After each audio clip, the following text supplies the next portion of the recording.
The Wildling is one of the 3 infantry units that composes the Battanian doctrine.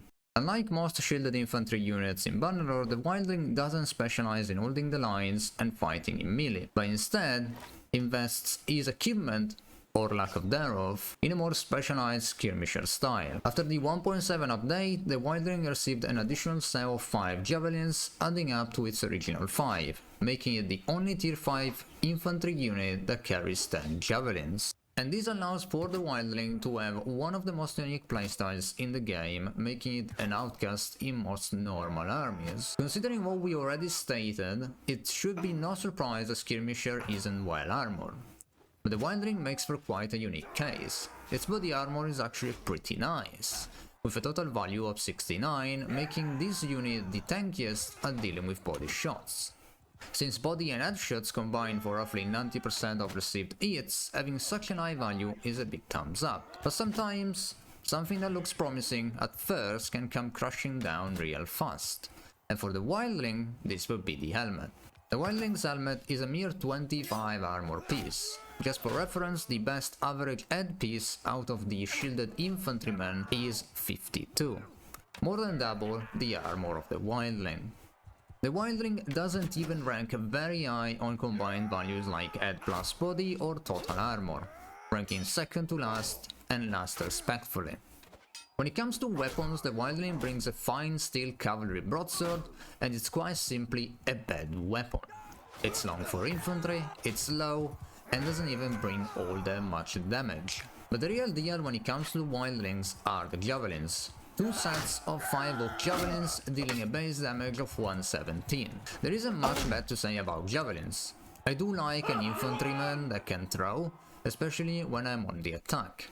And the Wildlings does that fairly well. But let me now dive deep into the melee stats of this unit. Since this is my first video of this format in 1.8, I like to clarify the way I test and the reasoning behind it. First, I test all of the units against the Imperial lines, as the Empire makes up for roughly half of the map.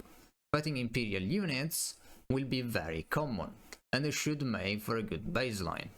I have a few ways I like to data gather for troops. One of them is a simple KD ratio, the other takes into consideration the total percentage of down soldiers in all tests, and the last one takes into consideration the percentage of down soldiers against tier 3 and less, the latter being the most important. The reason I value the effectiveness against low tiers very high is because it's very rare to fight against stacked armies in the vanilla game. But if you are more interested in the high tier versus high tier situations, then don't worry, I have the data for you too.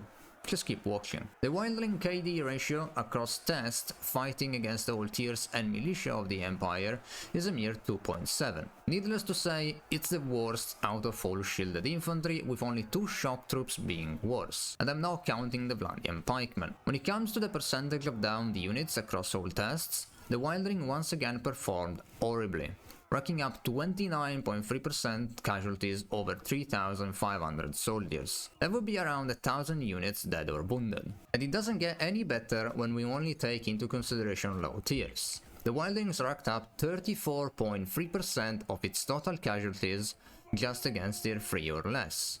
Just for comparison, the second worst performer in this category only ended up with 14.2%. Still, there are 2 shock troops who did worse than this. With all of the data out of the way, my final judgment on this unit can't be good, but also, I don't want to be too harsh on them. It's clear the Wildling is not your typical infantryman, and I should value as much. Yes, these guys are awful at melee fighting, and practically any other infantryman will be better, but you don't bring them to a fight you plan to play defensively. You want to be the aggressor, using their throwables to your advantage and overwhelm the enemy with numbers. Like this. Anyway, this was me trying to give you guys as much information as possible over one unit in as little time as I could. I plan on covering all high tier and some honorable low tiers in the future, but to do so I need your support. If you don't know it already, reaching 1000 subs for a YouTube channel is both the hardest and most rewarding thing to do. This opens up a channel to a wider range of tools, mainly community posts, to make sure more people find this information. Thank you guys for watching, and see you in the next video.